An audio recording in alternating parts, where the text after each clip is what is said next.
ಇತ್ತೀಚೆಗೆ ಭಾರತೀಯ ಜನತಾ ಪಕ್ಷದ ನೇತೃತ್ವದಲ್ಲಿ ಉಡುಪಿ ಜಿಲ್ಲೆಯ ಬಿಜೆಪಿಯ ಕಾರ್ಯಕರ್ತರು ಮತ್ತು ಹಿತೈಷಿಗಳು ಒಂದು ಬೃಹತ್ ಪ್ರತಿಭಟನೆಯನ್ನು ನಡೆಸಿದ ಒಂದು ಕಾರ್ಯಕ್ರಮದಲ್ಲಿ ನಮ್ಮ ಉಡುಪಿಯ ಶಾಸಕರಾಗಿರ್ತಕ್ಕಂಥ ಯಶ್ಪಾಲ್ ಸುವರ್ಣರು ಮಾಡಿದಂಥ ಭಾಷಣದ ಕೆಲವು ವಿಚಾರಗಳನ್ನು ಎತ್ತಿಕೊಂಡು ಪೊಲೀಸರು ಆಡಳಿತ ಪಕ್ಷವಾದ ಕಾಂಗ್ರೆಸ್ ಪಕ್ಷದ ಕೆಲವು ಪುಡಾರಿಗಳ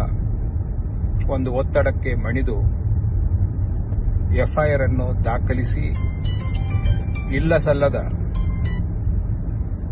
ಸೆಕ್ಷನ್ಗಳನ್ನು ಹಾಕಿ ಪೊಲೀಸ್ ನೋಟಿಸ್ ಅನ್ನು ಜಾರಿ ಮಾಡಿರ್ತಕ್ಕಂಥದ್ದು ಖಂಡನೀಯ. ಒಬ್ಬ ಜನಪ್ರತಿನಿಧಿ 2 ಲಕ್ಷ ಜನರನ್ನ ಪ್ರತಿನಿಧಿಸುವಂತ ಒಬ್ಬ ಶಾಸಕರು ತನ್ನ ಭಾಷಣದ ವೇಳೆಗೆ ನೈಜವಾದಂಥ ಸತ್ಯವಾದಂಥ ವಿಚಾರಗಳನ್ನು ಜನರ ಮುಂದೆ ಇಟ್ಟಾಗ ಅದನ್ನು ಕಾಂಗ್ರೆಸ್ ಪಕ್ಷ ರಾಜಕೀಯವಾಗಿ ಎದುರಿಸಬೇಕು ಬಿಟ್ಟರೆ ಪೊಲೀಸರನ್ನು ಮುಂದಿಟ್ಟುಕೊಂಡು ದಬ್ಬಾಳಿಕೆ ಮಾಡತಕ್ಕಂಥ ಬಿಜೆಪಿಯ ಶಾಸಕರನ್ನ ಬೆದರಿಸುವಂತ ಈ ಒಂದು ಷಡ್ಯಂತ್ರಕ್ಕೆ ಭಾರತೀಯ ಜನತಾ ಪಕ್ಷ ಆಗಲಿ ಅಥವಾ